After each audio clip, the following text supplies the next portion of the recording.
ان کی مہک نے دل کے غنچے کھلا دیے ہیں. کیا کہہ رہے ہیں؟ ان کی مہک نے دل کے، ان کی مہک نے دل کے غنچے کھلا دیے ہیں. جس راہ چل گئے ہیں، جس راہ چل گئے ہیں، کوچے بسا دیے ہیں. ان کی مہک نے دل کے. اچھا، امام کا کلام پڑھنے میں مزہ بھی یوں آتا ہے.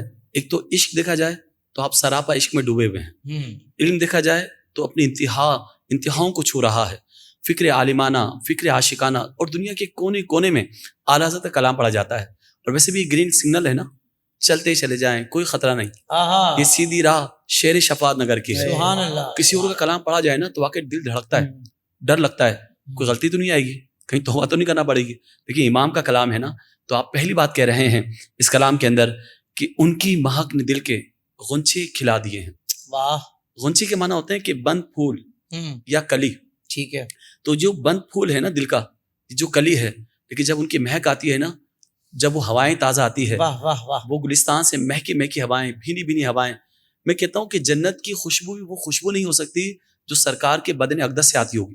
اللہ اکبر. اللہ اکبر. وہ بھینی بھینی ہوائیں، وہ بھینی بھینی خوشبوئیں، سبحان. جبھی تو وہ ہے نا، جب حضور کا پسینہ اقدس کی خوشبو ایسی تھی، آپ کے بدن اقدس کی خوشبو ایسی ہے.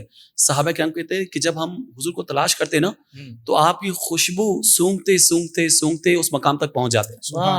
پتہ چل جاتا کہ سرکار یہاں سے گزرے ہیں، نہیں یہاں پر تشریف لے کر گئے ہوں گے، اس باغ میں آئے ہوں گے، اس جگہ پہ آئے ہوں گے. خوشبو سونگتے سونگتے اس مقام تک پہنچ ہی جاتے. بتاؤ خوشبو کیسی ہوگی؟ سبحان اللہ. وہ خوشبو کیسی ہوگی؟ آپ بہترین پرفیوم بھی لگا لینا تو خوشبو کچھ دیر میں ختم ہو جاتی ہے، لیکن وہ جنت سے زیادہ مہکدار مہکی ہوئی خوشبوئیں، میرے آقا کے جسم اقدس کی خوشبو. تو میرے امام فرماتے ہیں ان کی مہک نے دل کے غنچے کھلا دیے ہیں، جس راہ چل گئے ہیں کوچے بسا دیے ہیں. اور ایسے بسا دیے ہیں کہ صرف شادابی ہی شادابی ہے، اب آبادی ہی آبادی ہے.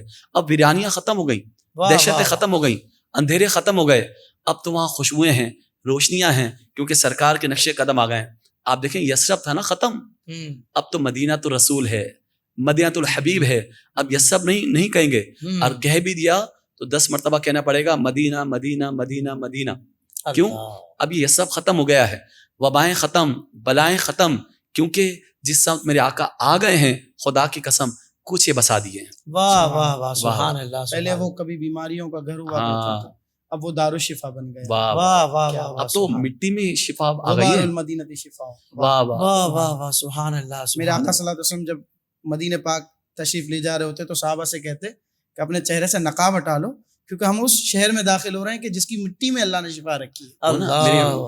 اعلیٰ حضرت کے بھائی جو حسن رضا خان صاحب فرماتے ہیں نا، نہ ہو آرام جس بیمار کو سارے زمانے سے اٹھا لے جائے تھوڑی خاک ان کے آستانے سے. کیا کہنے ہیں. سبحان اللہ. سوشل میڈیا پر اسلام کی صحیح تعلیمات جاننے کے لیے ابھی حافظ سائر قادری کا نیا YouTube channel Islamic digital studio subscribe کر لیں، اور ہاں نوٹیفیکیشن بیل آئیکن کو بھی پریس کر لیں تاکہ ہماری نئی ویڈیوز آپ تک بر وقت پہنچ سکے.